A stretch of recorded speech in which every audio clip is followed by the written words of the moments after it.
Alrighty, I just wanted to talk here about firewood alternatives. Now, you may say I don't have access to firewood because I'm not near a forested area. Well, there's a number of different ways that you may be able to use some alternatives. Now, one of the alternatives I have seen done by a Canadian friend who's very good with firewood. I might as well give him a plug. Great 769, all one word. He's brilliant with firewood. One of the things I have seen is newspapers or magazines, more particularly magazines, roll them up in a tight tube, you know, like the newspaper usually comes when they throw it on your front lawn. Put a bit of wire around it and throw that in your wood heater. And there you go, you know, it'll burn without a problem. There are other ways that you can use other things, you know, such as getting a paper shredder. Now, paper shredders, they're sort of stupid machines in a way because you can only use them for a few minutes every hour because the engines are all enclosed because of the dust, to keep the dust out, but then they overheat. And they're not sort of designed for any more than something like 2 minutes or 4 minutes maximum use per hour. You know, they say 2 minutes with most of them. I can get them to sort of push to about 4 or 5 minutes, even with the cheap, nasty ones I can. Some of them you'll notice, I got one that sort of had a bit of a higher wattage in a way.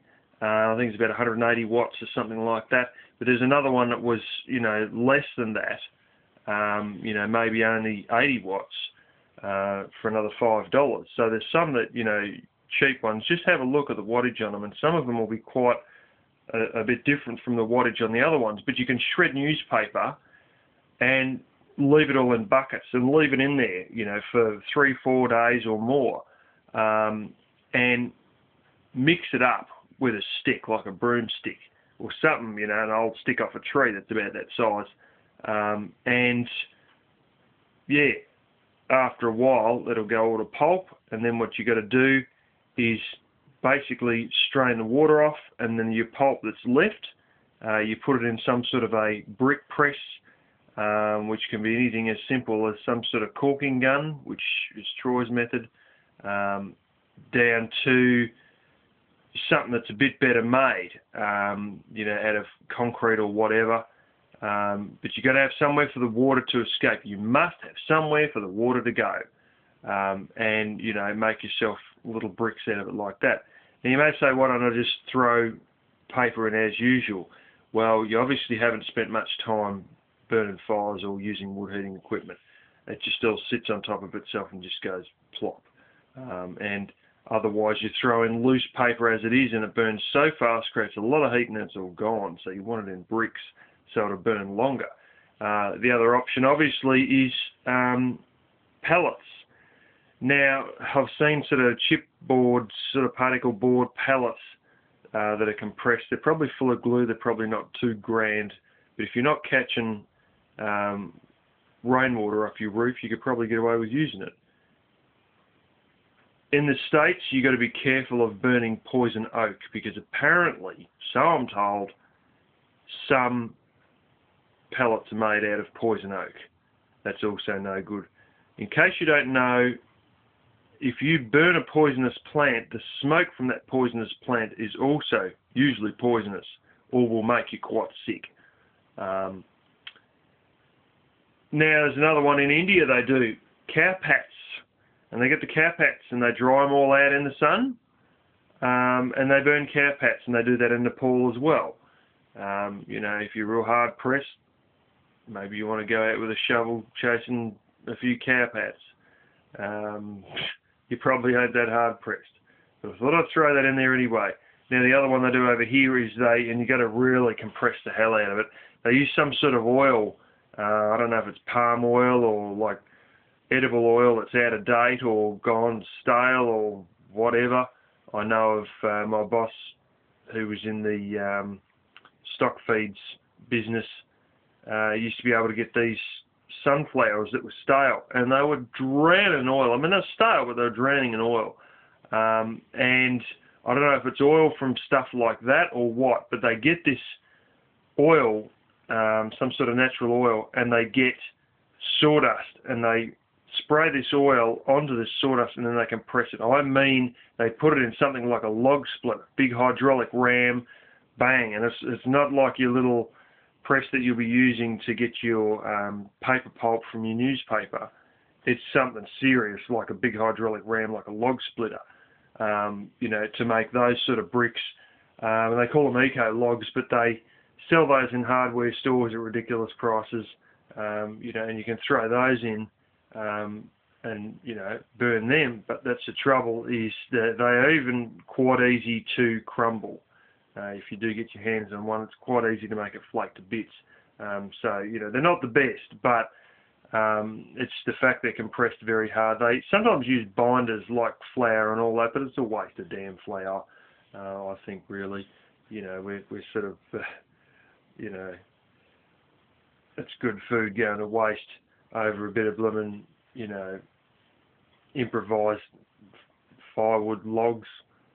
Anyways, the other one that you may not have thought of, and this is a great option if you're clearing out a hoarder's house, and they've got a lot of clothes, or, you know, linen in particular, and that is cotton. In case you didn't realise that cotton burns beautifully. You know, you can get that, and you can quite easily wrap that up and put a few bits of string around it. You know, so I bet you never thought of that one. That's one that I've never heard on YouTube or anywhere yet, is burning cotton. And I haven't done, well, I've burnt it in bonfires, and that's when I realised that it burns very nicely, because it basically is a plant product. And let's face it, you know, all you got to do is get those old bed sheets, roll them up into a big sausage, or tear them into strips first, and then roll the strips, you know, tear them into like strips of like, you know, like a foot wide or something like that. And because of the way the pattern, the thread is and all that, if you start a foot wide at one end, it'll tear perfectly a foot wide the whole length down. And then roll it up like a big sausage, and then put a little bit of string around it and throw that in there. So that's one you really probably didn't think of. Now the other one that you probably haven't heard of, unless you're from an Italian background, is one they used to do over in Italy. And that was all the grapes they'd prune. And I don't know if they don't do this in France, but I do know they do it in Italy. They did do it in Italy, and probably still do to this day, particularly the older people and that, and you know, all saving money and whatnot. And that is, they go and get this real crappy twine string, you know, the stuff, I mean, the old brand stuff you get from the dollar store, $2 store and all that. And they have grapevines that obviously get pruned. And I know all about that because I've done plenty of that myself. And they prune all these grapevines, and where I was, now they just drop them on the ground, and they have like a mulcher thing that drives along and busts them all up into little bits that are only about 2 inches long. But originally they used to carry the whole lot of them out, and they'd put them in this big stack, and they'd push it all up to the front and loader, and they'd just burn it.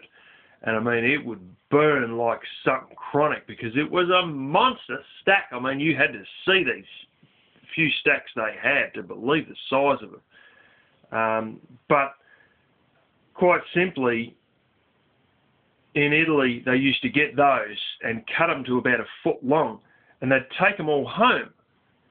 So when they go home, they wouldn't just, you know, they wouldn't just throw them on a fire at the vineyard. They'd take the whole lot home. You know, they might literally go to work with a wheelbarrow or, you know, whatever, and, you know, take them home. Throw them in the back of the car. If they had a donkey or whatever, you know, load the donkey up with them and go home. And then they'd sit there after all day, wearing your damn wrist out, which is what pruning does. They'd then go home and keep doing it, and they'd cut all these things to foot-long lengths and get nice little bundles about, I don't know, 5 inches wide or something like that, 5 inches diameter, and wrap the string around them and put them in the stack, and again and again and again. And when it come to winter, guess what? All this heat. They get the whole lot free from work, and then they'd have all this heat in the winter. And, you know, they'd use them as little logs all the same. So that's another one that's rather interesting. So, yeah, but that's about all I can think of. Around here, when a tree falls down in public, believe me, some of them haven't even lasted an hour and a half before somebody else has taken to them with a chainsaw. And it's like a flaming free-for-all when a public tree falls down around here. You know, but also we've got forests anyway, and you get a little permit for like $12 and you go in the forest, and that's your thing to take out a certain amount, but nobody's really checking that you've not taken out fivefold that amount. But you're not supposed to sell that wood when you take it out, but then again, there's no one checking that you're not selling it either. But most people are pretty good for wood. On my place here, I've probably got another 8 years of wood, you know, without a problem. People shy away from burning softwood. Don't worry about it. People complain and say it's got a lot of creosote. They're right, some of it has. But I've actually had more problems with a certain kind of local hardwood giving me creosote and blocking my chimney up than I have had with softwood. So there you go. But yeah, that's just a bunch of things on improvised firewood stuff. Another one is cardboard, and you may want to sort of compress that or play around with that and work it out. But that's going to have to be compressed, and you can of course do that quite easily by, well, the thing that always compresses things real easy around my house is a car. You just run over it. So that might be one of the things you want to think about, or put that in some sort of a brick press, you know, and lean a bit of body weight in and compress that. But I always reckon there's cardboard's got potential as well. You know, even if pressed into squares as opposed to weighted to turn it into pulp, which is another thing, you can pulp that, but you can't put it through a paper shredder, so it's a bit different. But yeah, that's, yeah, improvised firewood substitutes.